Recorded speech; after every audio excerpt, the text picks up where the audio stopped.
Political campaigns are underway in the Democratic Republic of Congo ahead of December's general elections. At this time, more than 20 candidates are vying for the top job. The country had its first peaceful transition of power in 2019 when the current president, Felix Tshisekedi, took power. Now, he's asking voters to trust him to lead for another term. But critics say he's failed to deliver on promises to end conflict, corruption, and economic inequality. The DRC is the largest country in sub-Saharan Africa. It shares borders with 9 neighbors and is key to regional stability. It has globally significant natural resources such as cobalt, copper, and diamonds. Despite this, many Congolese people are shut out of the country's mineral wealth. The World Bank says the DRC is one of the 5 poorest nations in the world. Conflict and instability have plagued the DRC for decades. And there are concerns that the electoral process won't be as free and fair as it should be. Theatre performances are rare in Kinshasa's Kimbanseke neighbourhood. This one isn't just providing entertainment, but also information about the upcoming election and why it's important to vote. In our community, there are a lot of illiterate people. There are many young mothers who haven't had the chance to go to school. And that's why we have a problem with information and communication. We lack electricity, and it's hard for us to follow the news, to have an idea of what is going on in the world.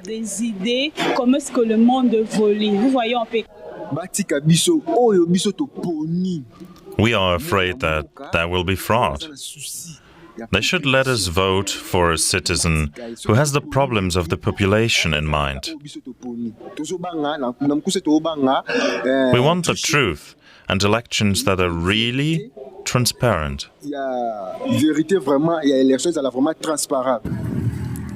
Life in Kinshasa is tough. Away from the city centre, poor infrastructure makes everything complicated. And gang violence is on the rise. President Felix Tshisekedi, wearing white, is running for re-election. He won the 2018 election. That was marred by violence. And observers say there was massive fraud. Even so, it was considered Congo's first democratic transition of power. Tshisekedi is promising his supporters investment in education and jobs, and to stop the war in the east. He's leading in the polls, but some say he's taken advantage of his position.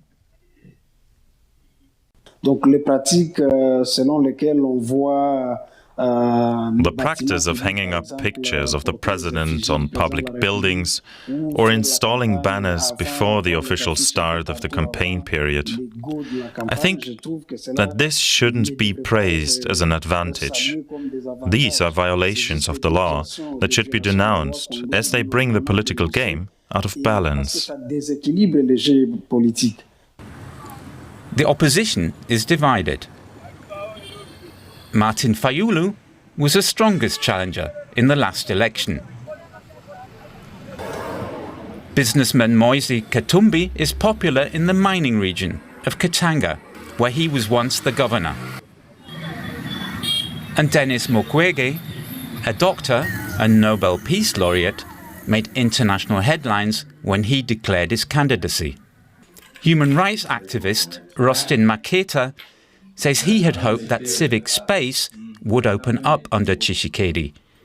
But he says that the current situation is mixed. We hear about lots of cases of hate speech and intolerance by the supporters of certain political parties.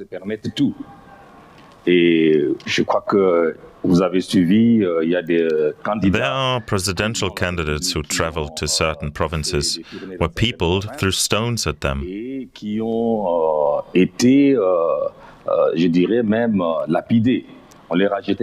There were attempts to prevent them from holding meetings.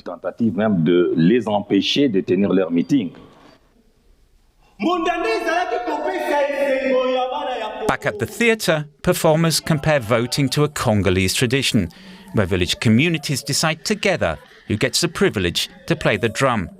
They're hoping the audience will take the chance to have their say in who gets to set the beat for the whole country.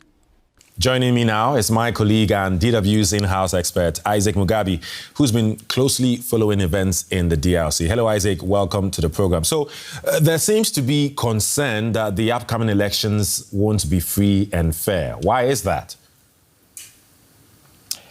Well, thank you for having me. To begin with, it's not the first time that these concerns have been there. We had a similar situation 5 years ago. That was in 2018. And it's still the same story, but maybe perhaps also the same actors. But I mean, there are a number of reasons. First of all, one of the leading candidates, Martin Fayulu, the former ExxonMobil executive, has already pointed out that the incumbent president, Felix Tshisekedi, has stuffed the Electoral Commission with his loyalists and also judges of the Supreme Court with people close to him. So already he has poked holes in what could be a tug of war in case there are concerns about the legality or the transparency of these elections. And again, we have similar situation where the Electoral Commission seems not to be ready in all provinces of the country to deliver voting material. Remember, 44 million eligible voters out of the 100 million population of DRC. Yeah, that's another factor. Again, as usual, 5 years ago, it was the same problem. Civil society groups have raised concerns that parts of the country could be disenfranchised. I'm talking about parts of Eastern Congo, which was also the same story 5 years ago. And we had a section of Congolese who had been disenfranchised. Whether deliberately or not, it's another story. But again, yeah, there are concerns that it might not be free and fair. And it's up to the establishment or the government in Kinshasa to ensure that at least candidates are free to campaign and they are free to carry out mobilization. And maybe we can see a semblance of peace also in volatile regions. There are talks about the formation of a coalition among some heavyweight opposition candidates. How could that play out against President Tshisekedi? Well, to be concrete, without beating around the bush, Eddie, the more disorganized the opposition is, the easier they make it for Tshisekedi to win the election outright. With a simple majority, he will be declared. But first of all, there's been talks in Pretoria of the main opposition candidates. I'm talking about Martin Fayulu, Denis Mukwege, and Katumbi. But again, Martin Fayulu said his representatives in South Africa were kicked out of the meeting. So already, that's a faux pas. So I can't rule out this scenario whereby every candidate will run alone, especially that even Mukwege himself has pointed out clearly that a coalition can only work depending on the program if they can agree on a similar program, which is unlikely because for him he's looking at human rights and development, and Katumbi is more business oriented. So we see a divide in what on the agenda of the candidates. Yeah, quick one on this, Isaac, before you go. I mean, all that we're trying to do with this talk is to find out how prepared the DRC is. There's a lot of observers that are expected to be on the ground throughout the whole electoral process. Why is it so important that the electoral process goes smoothly in the DRC? It is important for the electoral process to go smoothly for various reasons. Security for all, not only inside the Congo, especially in Eastern Congo, but also the neighbors. Remember that there are many marauding militias fighting the DRC who think there's no democracy or the electoral process has always been rigged. But if it went on smoothly, we can see a semblance of peace and maybe development. Remember that 2/3 of Congolese live below the poverty line or survive on less than $1, if I may put it that way. And what the whole world wants to see is a peaceful DRC so that it can improve on the programs that they have in place to improve the livelihoods of the people. Although we've seen that Tshisekedi has done pretty well in free education for all, which has never been the case, and also maternity health care for mothers. But there's a lot that has to be done, and it can only be guaranteed if there's a peaceful election in the DRC, not only for the Congo, but also for the region. And perhaps it could bring an end to also worrying factions like the M23, which has wreaked so much havoc in Eastern Congo and other militia groups, Eddie. Isaac Mugabi, DW's in-house expert, many thanks for your time. Thank you for having me.